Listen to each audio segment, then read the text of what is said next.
अब एक बेटा 24 से 25 साल का हो जाता है और उसे नौकरी नहीं मिलती, वो बेरोज़गार बन के इधर-उधर टहलता है। तो लोग, उसके दोस्त, आस-पास के उसके मित्र सभी लोग उसे बेरोज़गार का नाम देकर पुकारने लगते हैं। लोग उसे ताना मारते हैं कि तू बेकार है, तू निकम्मा है। तो यार हम ऐसा क्यों ना करें कि हम बहुत पहले से ही जाग जाएँ। और ये ऐसा करने के लिए आज हम आपको एक ऐसी कहानी बताएँगे जिसको सुनकर ना सिर्फ़ आपके अंदर साहस आएगी, बल्कि उस कहानी से आपको बहुत कुछ सीख मिलेगी। तो ध्यान से देखिएगा, पूरे वीडियो में बने रहिएगा।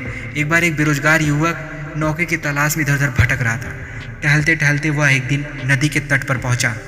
नदी के तट पर देखा कि लोग इधर-उधर अपने में मस्त हैं। उसी दौरान उसे एक वहाँ पर साधु दिखा जो बैठकर ज़ोर-ज़ोर से चिल्ला रहा था कि जो तुम चाहोगे सो पाओगे, जो तुम चाहोगे सो पाओगे।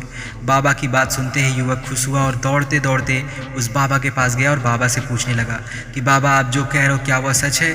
क्या सच में आप मुझे जो चाहता हूँ वो दिला सकते हो? बाबा ने उसकी बात सुनी और उसने कहा, हाँ बेटा, हम तुम्हें वो सब कुछ दिला सकते हैं जो तुम चाहते हो। बाबा ने कहा कि बेटा, हम तुम्हें 2 वस्तु देंगे जिसे तुम अपनी ज़िंदगी में अगर संभाल के रख लिए तो समझ लो कि तुम कामयाब बन जाओगे। बाबा ने कहा कि बेटा, तुम दोनों अपनी हथेली आगे करो। जैसे ही बेटा ने दोनों हथेली आगे की तो बाबा ने उसकी दोनों हथेलियों पर अपनी मुट्ठी बांध कर रखा और कहा कि एक मुट्ठी में हमने तुम्हारे सबसे कीमती वस्तु को रखा है जिसका नाम है हीरा, और इसे हम कहते हैं धैर्य। हाँ दोस्तों, इसे हम कहते हैं धैर्य। जब तक तुम अपने जीवन में धैर्य को अपने साथ लेकर चलोगे और इसको अपने जीवन में मुट्ठी में इतना जकड़ के रखो कि कभी तुमसे बाहर ना निकल पाए, समझ लो कि सफलता तुम्हारे लिए उतनी ही आसान होगी। और उसके बाद बाबा ने उसके दूसरी मुट्ठी पे हाथ रखा और कहा कि यह दुनिया का सबसे अनमोल रत्न है, इसे हम कहते हैं मोती, जिसे कहा जाता है समय। जिस दिन आप अपने समय और धैर्य को साथ में लेकर चलना सीख गए, समझ लो कि तुम सफल बन जाओगे। बाबा की बात सुनते ही युवक खुश हुआ और उसने कहा, ठीक है बेटा बाबा, आज के बाद हम ऐसा ही करेंगे, अपने समय और धैर्य को कभी नहीं खोएंगे। बाबा ने कहा, जाओ बेटा, जो तुम चाहोगे सो पाओगे।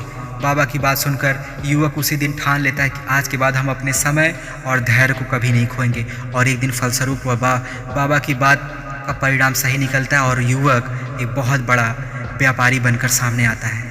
दोस्तों, अगर तुम अपने जीवन में कामयाबी पाना चाहते हो तो सबसे पहले आप अपने अंदर समय और धैर्य को रखना सीखो। जिस दिन आपके अंदर धैर्य और समय दोनों की कीमत आ गई समझ में आपको, समझ लो कि उस दिन सफलता आपके लिए आसान हो गई।